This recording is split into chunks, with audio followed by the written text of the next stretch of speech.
Hello, my name's Lily, and today it is a really stormy day where I am. I'm not sure if my microphone will be picking up the stormy noises outside, but if it does, you might be hearing some rain and wind, so that could be nice. It's very cozy to be inside on a day like this.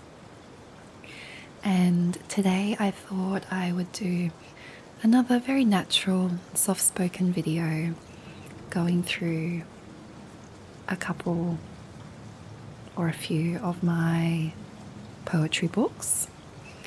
And I thought I would read one poem from each one. I've got my tea here in my favorite mug.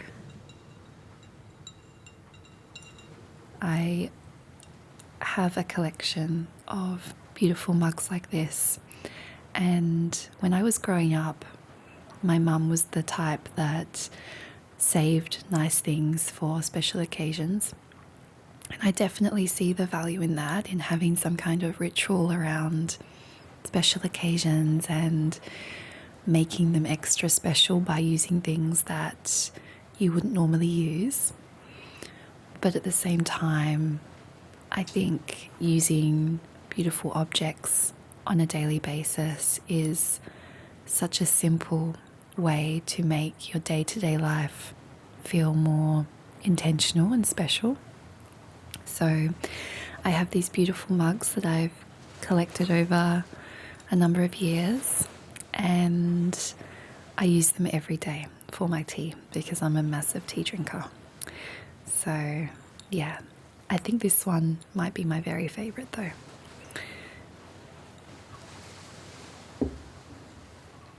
So let's get started.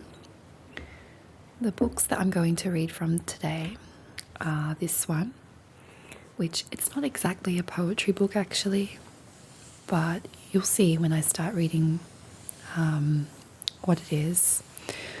But it's called Consolations, and it's by David Whyte. And it says, "The solace, nourishment, and underlining meaning of everyday words." And it's a beautiful concept for a book. I'm really excited to read one of the words out for you. The next one is very Instagram famous, I think. It's a book of poems.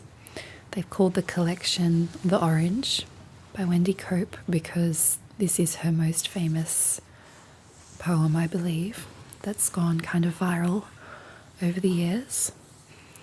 But I love it so much. It's just so beautiful in its simplicity, and there's something very immediate and accessible about it. So I'm going to read from this one. And actually all of her poems I really love. I think, yeah, there's something very accessible about them. They're not intimidating, they're not exclusive. They're poems for everybody. So we've got that one,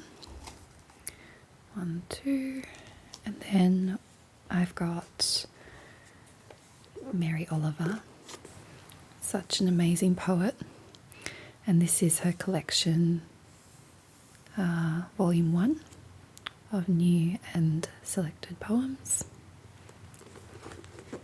So I'll pick one from here. So I think,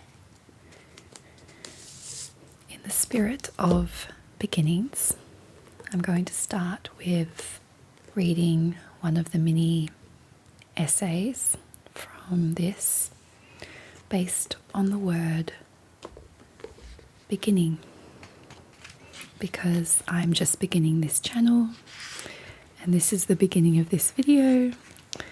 So we're going to read the word beginning. So page 23.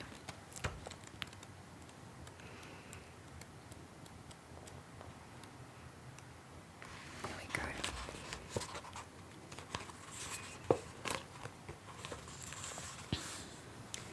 Beginning. Beginning well or beginning poorly, what is important is simply to begin.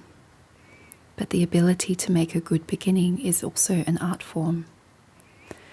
Beginning well involves a clearing away of the crass, the irrelevant, and the complicated to find the beautiful, often hidden lineaments of the essential and the necessary. Beginning is difficult, and our procrastination is a fine, ever-present measure of our reluctance in taking that first close-in, courageous step to reclaiming our happiness. Perhaps because taking a new step always leads to a kind of radical internal simplification where suddenly very large parts of us we have kept gainfully employed for years, parts of us still rehearsing the old complicated story, are suddenly out of a job. There occurs, in effect, a form of internal corporate downsizing, where the parts of us too afraid to participate or having nothing now to offer are let go, with all of the accompanying death-like trauma, and where the very last fight occurs, a rearguard disbelief that this new, less complicated self and this very simple step is all that is needed for the new possibilities ahead. It is always hard to believe that the courageous step is so close to us, that it is closer than we ever could imagine, that in fact we already know what it is, and that the step is simpler, more radical than we had thought, which is why we so often prefer the story to be more elaborate, our identities clouded by fear, the horizon safely in the distance, the essay longer than it needs to be, and the answer safely in the realm of impossibility. I love that so much, and it resonates a lot because I have been wanting to step out of consumption mode and into creation mode for the longest time. And I've been so frozen around starting anything. And actually this channel was really a purely low stakes experimental way for me to safely step out of consumption and into creation without too much pressure. Because I had all these other ideas, all these other creative projects that I had in mind that I would have liked to start, but they intimidated me and scared me and I was frozen. And so I thought, I just need to start something because somebody's crummy first draft that's written out on paper is 1,000 times more powerful than somebody's perfect novel that stays in their head. And it's the same for this, what I'm doing. My probably very rudimentary, poorly executed attempts at ASMR, but the ones that are posted and shared and put out into the world are so much more powerful than any perfectly executed creative project that I have stuck in my mind that I get frozen about. So I think that passage about beginnings really speaks to that, and it's so beautiful. So there's that one. And then the orange. Even just the cover, I find it so joyful. I think it's David Shrigley who designed the cover. It looks like his work. I'm not entirely sure, but I'd probably put money on it that it's David Shrigley. I wonder if there's a way for me to confirm that.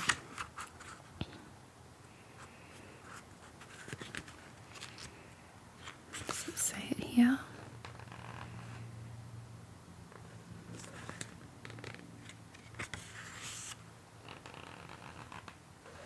Okay, I don't see it mentioned or credited anywhere, but I'm going to have to check that. It really looks like his work.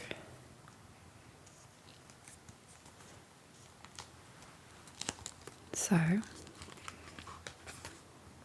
I might read the poem, the orange poem.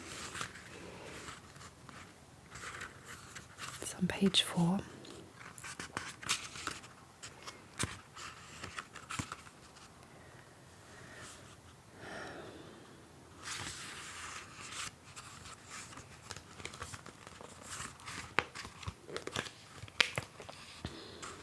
The orange.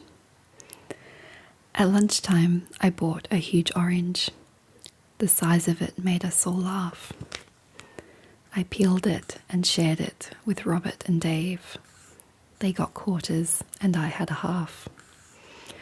And that orange, it made me so happy, as ordinary things often do. Just lately, the shopping, a walk in the park. This is peace and contentment. It's new.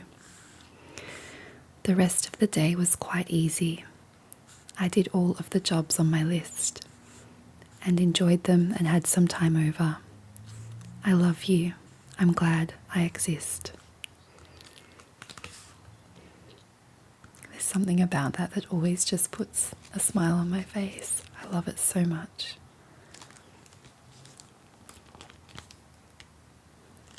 I'm not sure I always understand why certain things go viral, but with that poem, I get it. I really get it. It's wonderful.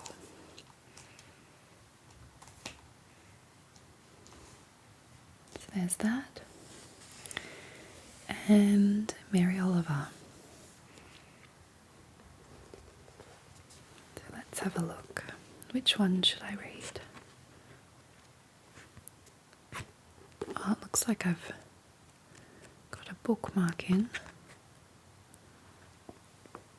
Huh.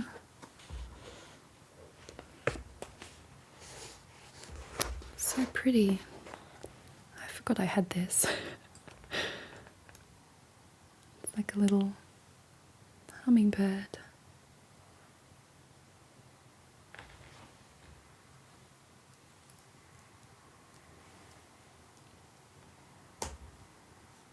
Oh, it kind of looks like it actually could.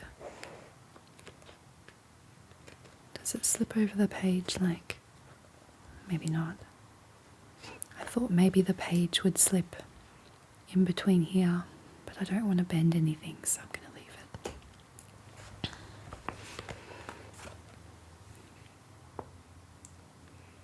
it. So the page that it was marking was actually one of Mary Oliver's most famous poems, I think. I do love this one. I wonder if that's the one I should read. Let's have a flip through first.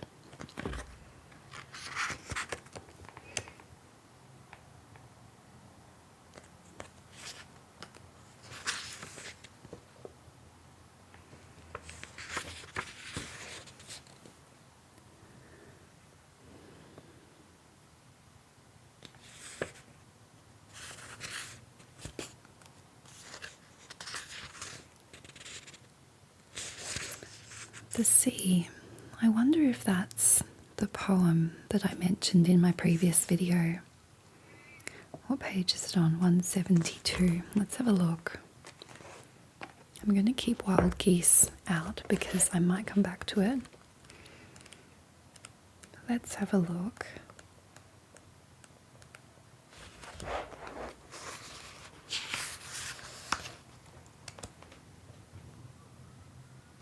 No, it's not. Now I really want to find the one that I thought of in my video the other day because I loved that poem. And it was very, very short and very simple, but it just struck to the heart of something. So let me see. I feel like it would be named something along the lines of the ocean or the sea. So let me do a quick review. I mean, this book doesn't have all of her poems in it, so maybe that one's from a different collection.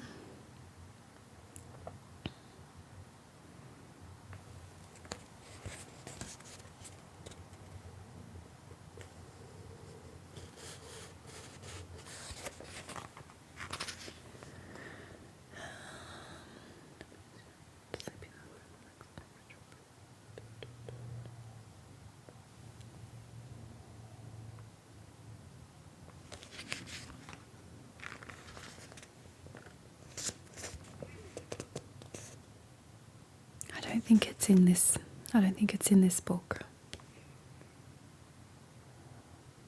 So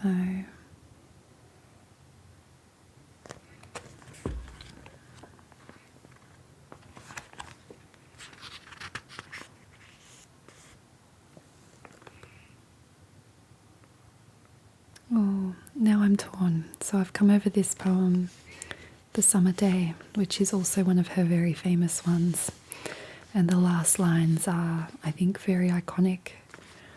Maybe I'll read both.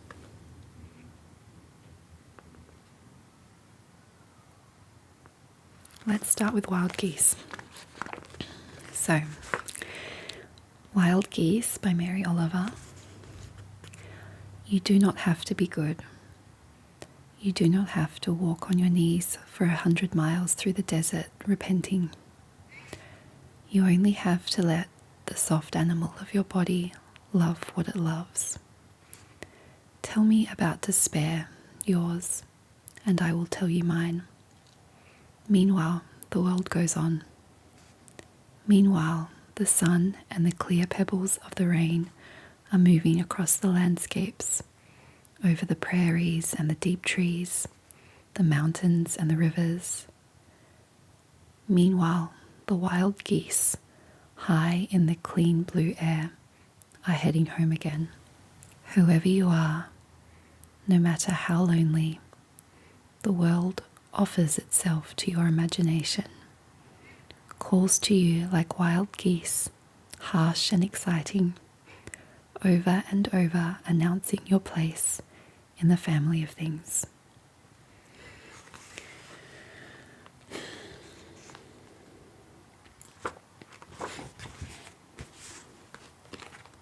And then I might finish off with this one called The Summer Day, with the very, very iconic final lines, because I think that's a very nice note to finish on. So, The Summer Day. Who made the world? Who made the swan and the black bear? Who made the grasshopper? This grasshopper, I mean, the one who has flung herself out of the grass, the one who is eating sugar out of my hand, who is moving her jaws back and forth instead of up and down, who is gazing around with her enormous and complicated eyes. Now she lifts her pale forearms and thoroughly washes her face. Now she snaps her wings open and floats away. I don't know exactly what a prayer is. I do know how to pay attention, how to fall down into the grass, how to kneel down in the grass, how to be idle and blessed, how to stroll through the fields, which is what I have been doing all day. Tell me, what else should I have done? Doesn't everything die at last and too soon? Tell me, what is it you plan to do with your one wild and precious life? I love it. It's so beautiful. Always makes me a little bit emotional when I read her work. So, just to recap, and so I know that I'm adequately crediting the poets that I've read out. I just read Wild Geese and The Summer Day by Mary Oliver from this book. New and Selected Poems, Volume 1.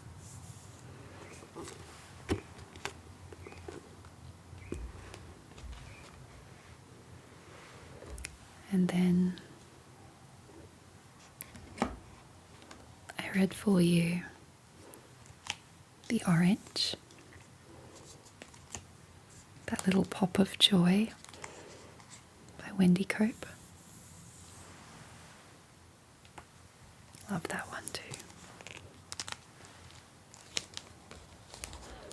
And then the one I started with was the short essay by David Whyte, Beginnings, from his book Consolations.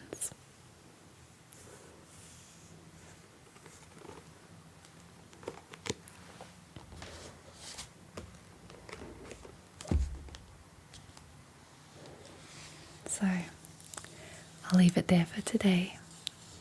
Thank you for listening, and I hope to see you on my next video. Bye.